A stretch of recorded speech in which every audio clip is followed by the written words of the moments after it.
All right, I'm not quite sure if we're online yet, so let me see. I'm going to hit this preview broadcast.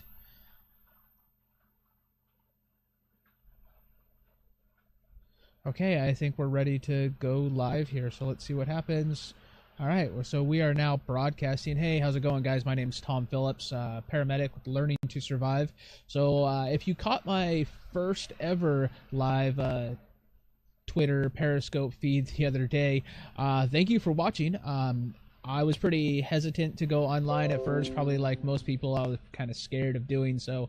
However, after spending the first 10 minutes of that live broadcast without knowing that I was live and basically just talking to myself as I thought I was just getting the settings ready in OBS to go live together, then at the end, so a couple hundred people have now seen me talk to myself and not knowing that I was live. So that definitely got me over the hump.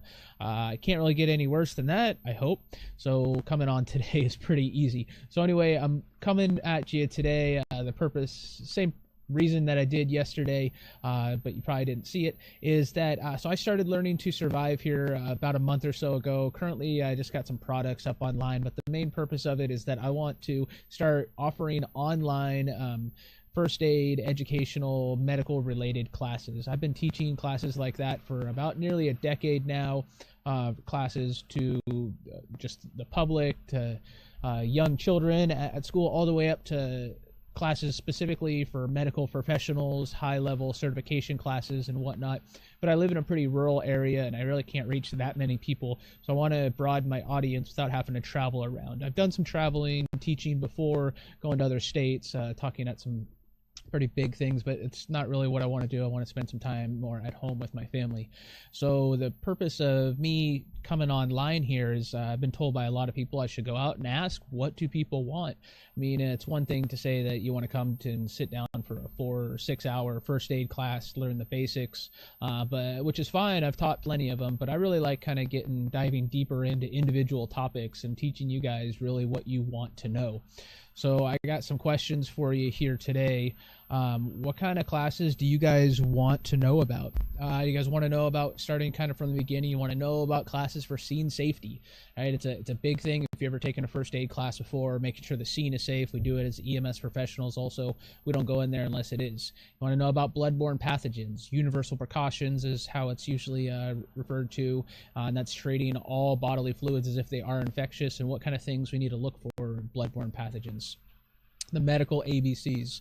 This is the airway, the breathing, and the circulation, and we can clump that all together into one quick class where we can really dive deep into each one individually.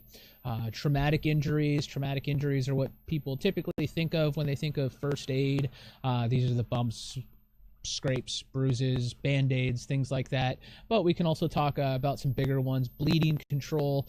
This arterial bleeds, tourniquets. We can get into some gunshot wounds, stabbings, what kind of things we need to do specifically for different types of wound care in these emergency settings.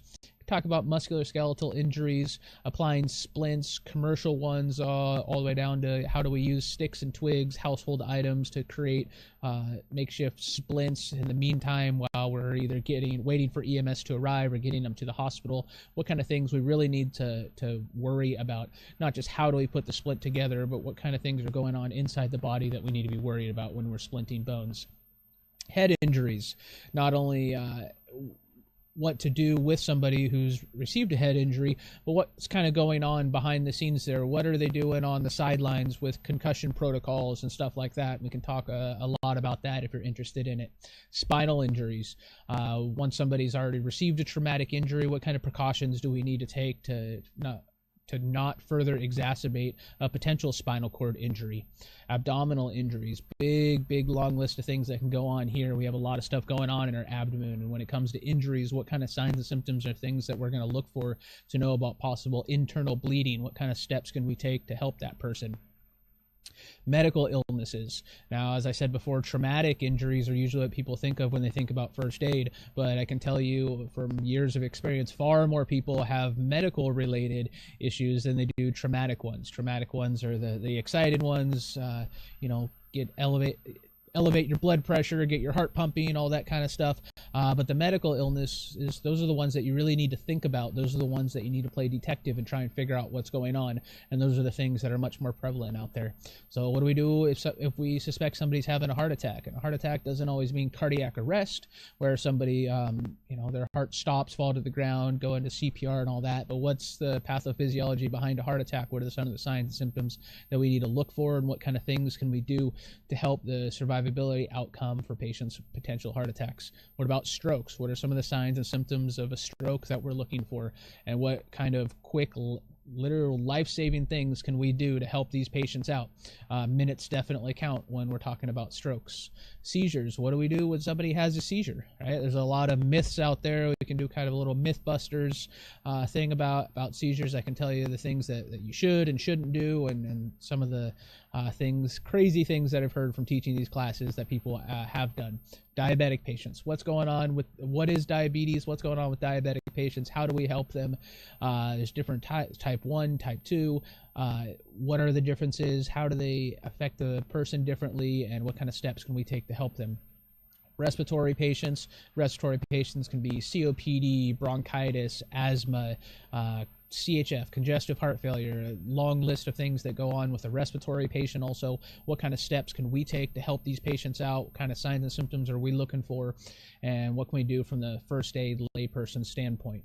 So like I said a few times, the long list. These were just some very high top items that I could think of, high ticket items.